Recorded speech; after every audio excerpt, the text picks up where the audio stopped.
Sir Salimullah এবং তার পিতা আহসানুল্লাহ তাদের যতটুকু টাকা পয়সা ছিল সেটা দিয়ে কিন্তু তারা চেষ্টা করেছে যে এই অঞ্চলের মানুষকে অন্তত শিক্ষিত করে তোলা। এই যে নবাব পরিবারের এত অবদান এই ঢাকা বিশ্ববিদ্যালয়ে বলি বা আমাদের ঢাকা শহরের শিক্ষা দীক্ষার পিছনে, এটা কখনোই মেইন স্ট্রিম আলোচনায় আসার সুযোগ দেওয়া হতো না।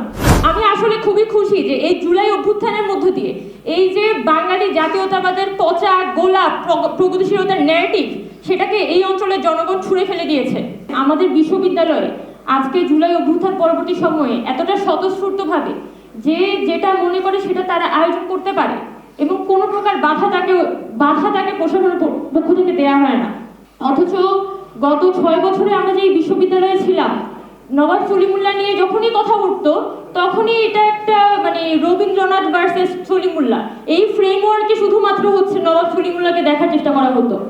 কিন্তু এই যে নবাব পরিবারের এত অবদান এই ঢাকা বিশ্ববিদ্যালয়ে বলি বা আমাদের ঢাকা শহরের শিক্ষা দীক্ষার পিছনে, এটা কখনোই মেইন স্ট্রিম আলোচনায় আসার সুযোগ দেওয়া হতো না। তো এই ঘটনাগুলো আসলে কেন হলো? যে আওয়ামী লীগের কি খুব ক্ষতি হয়ে যেত এখানে নবাব স্যার সলিমুল্লাহ নিয়ে যদি আয়োজন হতো? নিশ্চয়ই না। RICL TMX, যুগের পর যুগ স্থাপনা থাকে মজবুত। কারণ নবাব স্যার সলিমুল্লাহর লিগেসি ধরেই তো আসলে আওয়ামী লীগ মুসলিম লীগ আসে, পরবর্তীতে আওয়ামী লীগ হয়। তাহলে কেন তারা এই কনসেপ্টটাকে বা নবাব স্যার সলিমুল্লাহকে তারা অ্যাকোমোডেট করতে পারে নাই? এটা খুবই গত 15 বছরে যে একটা স্বৈরাচারী কাঠামো এই দেশে গড়ে উঠেছে, সেটার সাথেই কিন্তু এই পুরো জিনিসটা ইন্টারকানেক্টেড।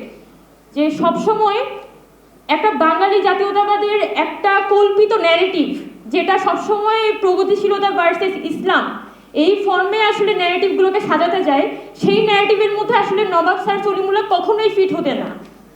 এই কারণেই তাদের সবসময় লক্ষ্যই থাকতো সবসময় একটা বাইনারির মধ্যে পুরো ন্যারেটিভটাকে ঢুকিয়ে দেওয়া।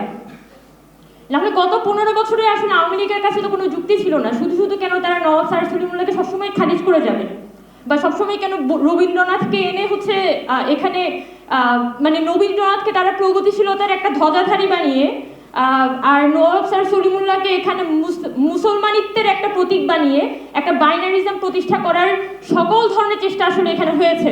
আমি আসলে খুবই খুশি যে এই জুলাই অভ্যুত্থানের মধ্য দিয়ে এই যে বাঙালি জাতীয়তাবাদের পচা গোলাপ প্রগতিশীলতার ন্যারেটিভ, সেটাকে এই অঞ্চলের জনগণ ছুঁড়ে ফেলে দিয়েছে।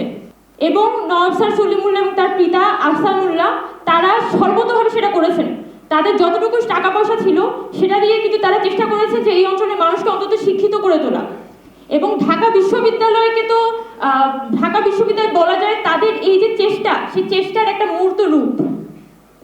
এবং আমাদের পূর্ববঙ্গের মুসলমানদের যে একটা একটা যে কল্পিত একটা যে শিক্ষার একটা যে শিক্ষার পরিবেশ নিশ্চিত করা, নিজস্ব একটা প্রতিষ্ঠান, নিজস্ব যে একটা জ্ঞানের উৎস থাকতে পারে, এটার কিন্তু একটা মূর্ত রূপ ছিল ঢাকা বিশ্ববিদ্যালয়। সো ঢাকা বিশ্ববিদ্যালয়কে অ্যাজ এ প্রতিষ্ঠান রিড করার সুযোগটা আসলে খুব কম, বরং এটা একটা হিস্টোরিক্যাল রেফারেন্স কিভাবে করে এই পূর্ববঙ্গের মানুষের সংগ্রামের ধারাতেই আসলে ঢাকা বিশ্ববিদ্যালয় প্রতিষ্ঠা হয়েছিল।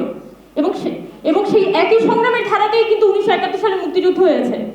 তো আমি শুধু একটুকুই আশা করব যে আমরা নবাব স্যার সলিমুল্লাহ স্মৃতি সংসদ যে উদ্যোগটি গ্রহণ করেছে, সেই উদ্যোগটি তারা আসলে আরো বেশি সামনে এগিয়ে নিয়ে যাবে।